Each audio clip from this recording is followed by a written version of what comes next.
Level کے اوپر ایک ہنگامہ اس حوالے سے کھڑا ہوا ہے، اور وہ ہے ہمارے راولپنڈی شہر کے ایک مناظر مفتی صاحب، مفتی حنیف قریشی حافظہ اللہ تعالی،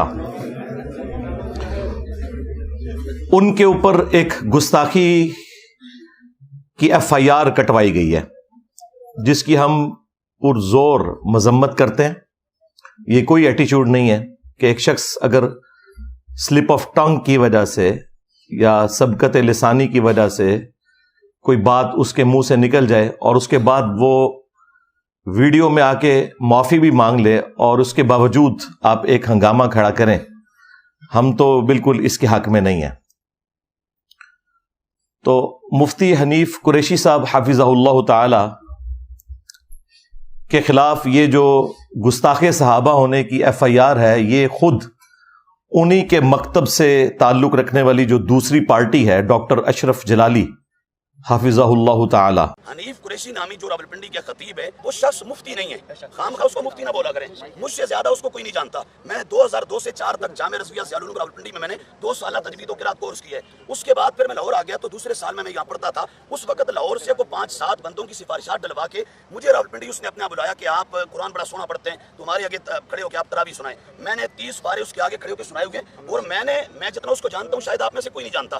میں اس کے گھر کو، اس کی فیملی کو، فیملی ممبرز کو، اس کے تمام عقائد کو، اس کے مرشد خانہ کو، ایبٹ والا وہ مرید جو وہ سید حسین الدین شاہ صاحب کا نہیں ہے، یہ بھی ذہنوں سے نکال دیں۔ وہ مرید ہے ایبٹ آباد توری کے مقام پر ایک پیر ہوتا تھا، غلام مصطفیٰ شاہ توری والا، اور وہ اتنا بدترین گستاخ تھا کہ وہ کوڑا کرکٹ کے ڈھیر پہ کتے کو دیکھ کے کہتا یہ معاذ اللہ معاویہ جا رہا ہے۔ تو حنیف قریشی ابھی ہم نے بالکل لیٹسٹ ہم نے کنفرم کروایا ہے، ابھی لیٹسٹ ہم نے کنفرم کروایا، تو یہی رپورٹ آئی ہے کہ حنیف قریشی ابھی تک اس کی بیعت اسی پیر سے آج تک یہ جڑا ہوئے، اور وہ پورا مرشد خانہ گستاخ ہے، ان کے تمام مرید گستاخ ہیں، اور صرف حضرت امیر معاویہ رضی اللہ تعالیٰ عنہ کی گستاخ نہیں ہے، حضرت عمر بن العاص، حضرت ابو موسیٰ اشعری، حضرت مغیرہ بن شعبہ، حضرت ابو سفیان، حضرت ہندہ اور درجنوں صحابہ کے حوالے سے ان کے ہاں شیعوں والا عقیدہ پایا جاتا ہے۔ اور پھر اہل سنت کے عقائد میں سے ایک کہنے اہم عقیدہ ہے ہمارے نزدیک افضل البشر بعد الانبیاء علی الاطلاق سیدنا صدیق اکبر ہے۔ میں علماء کی ٹرم استعمال کر رہا ہوں، علی الاطلاق صدیق اکبر کا پہلا نمبر ہے۔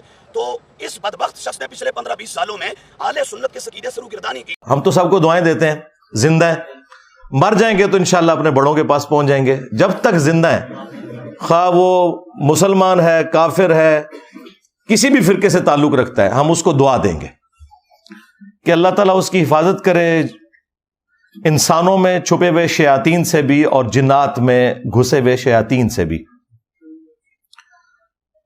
انہوں نے پوری کمپین چلائی، جمعے کے خطبے ان کے خلاف کیے، اور پھر اس کے بعد پلے کارڈز اٹھا کر پریس کلب کے سامنے یہ سارے معاملات کیے، اور الٹیمیٹلی پھر ایک کردم تنظیم کے تھرو انہوں نے ان کے اوپر ایک ایف آئی آر کٹوائی۔ اس کے اگینسٹ انہوں نے آ کر مفتی حنیف قریشی صاحب کے حق میں مظاہرے کیے تاکہ ان کی گرفتاری عمل میں نہ لائی جا سکے۔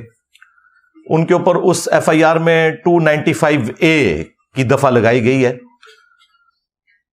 295C تو اسپیسیفکلی اللہ کے محبوب صلی اللہ علیہ وآلہ وسلم کی گستاخی سے متعلق ہے۔ 295A جو ہے وہ صحابہ کرام، اہل بیت، ازواج مطہرات رضی اللہ عنہم اجمعین وعلیہم السلام اجمعین سے متعلق ہے۔ پرانے قانون میں اس کی سزا 10 سال کی قید ہے، اب نئے قانون میں انہوں نے اسے عمر قید کروانے کی کوشش کی، لیکن وہ آپ کو پتہ ہے کہ صدر جو عارف علوی صاحب تھے، انہوں نے بغیر سگنیچر کیے اسے واپس کر دیا ہے، یعنی وہ کھو کھاتے ڈال دیا ہے۔ وہ تو ہمیں پہلے ہی پتہ تھا کہ یہ جس طریقے سے انہوں نے اس کو پاس کروایا ہے، نہ کورم پورا تھا اور نہ اس کے اوپر کوئی بحث ہوئی، وہ انہوں نے ان کے منہ میں ہڈی دینی تھی علماء کے طبقے کے، اور الٹیمیٹلی ہونا وہی تھا جو اب ہوا ہے، اس میں سے نکلنا کچھ نہیں تھا۔ بہرحال پہلا شکار مفتی حنیف قریشی صاحب بنے ہیں، جن کا فرقہ وہ فرقہ ہے کہ جو باقی سارے فرقوں کو ہر وقت گستاخی کے نیزے کی نوک پر لے کر رکھتا ہے۔ تو چونکہ ہمارا بلٹ اپ بھی اسی فرقے سے ہوا ہے، اس لیے میں نے انہی کے اصول اور مبادی کے اوپر کبھی کسی کے اوپر گستاخ رسول ہونے کا فتویٰ تو نہیں لگایا، لیکن عبارات کے اوپر میں گستاخیاں جو ان کے بزرگان دین نے کی ہیں وہ ہائی لائٹ کرتا ہوں، اس کے بعد معاملہ اللہ کے سپرد کرتا ہوں۔ اور اس مکتب فکر کو اب ہم سے شکایت ہے کہ ہمیں انجینئر صاحب گستاخ کہتے ہیں۔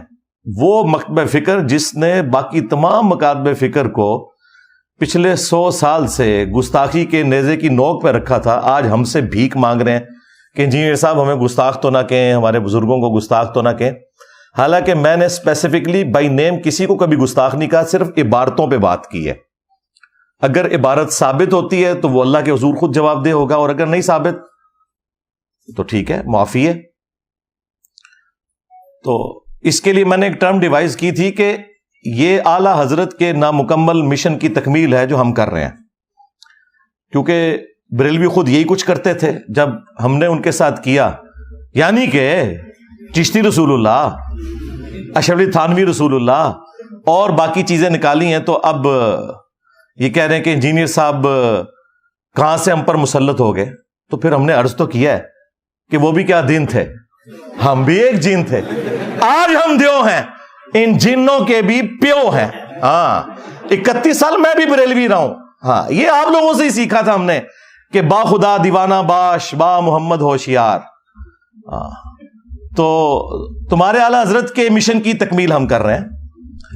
یہ جو جن دیوبند کے تم سارے فرقوں پہ مسلط ہوا ہے تو وہ تمہیں میں سے نکلا ہے، لیکن ہم میں اور ان میں فرق ہے۔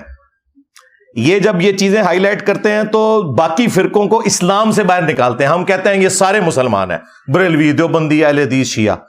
علمی اختلاف کے باوجود ہم ان کے پیچھے نمازیں بھی پڑھیں گے، الگ اپنی کوئی مسجد نہیں بنائیں گے، چندہ بھی ان کو دیں گے جو ان کی زندگی موت کا مسئلہ ہے، ہم چندہ بک بھی نہیں بنائیں گے۔ اتنا جگرا، ہاں یہ جگرا ان لوگوں کا ہوتا ہے کہ جنہوں نے اہل بیت علیہم السلام کی تعلیمات پر پریکٹیکلی عمل کیا ہوتا ہے۔ باقی لوگوں میں یہ جگرا کبھی بھی نہیں آ سکتا، ان کا کام تو صرف تکفیر کر کے دوسرے فرقوں کو جہنمی ڈکلیئر کرنا ہے۔ تو مفتی صاحب خود اپنے ہی علماء کی زد میں آ گئے ہیں، اور یہ تکلیف دہ چیز ہے۔ میں اس کی پرزور مذمت کرتا ہوں کہ معافی مانگنے کے بعد کوئی تک نہیں بنتا تھا کہ یہ حرکت کی جاتی کہ ان کے اوپر اس طریقے سے FIR کٹوا دی، اور ایک انتشار کی فضا انہوں نے کریٹ کر دی ہے، اور YouTube کے اوپر ایک طوفان بدتمیزی مچا ہوا ہے، وہ آپ دیکھ لیں۔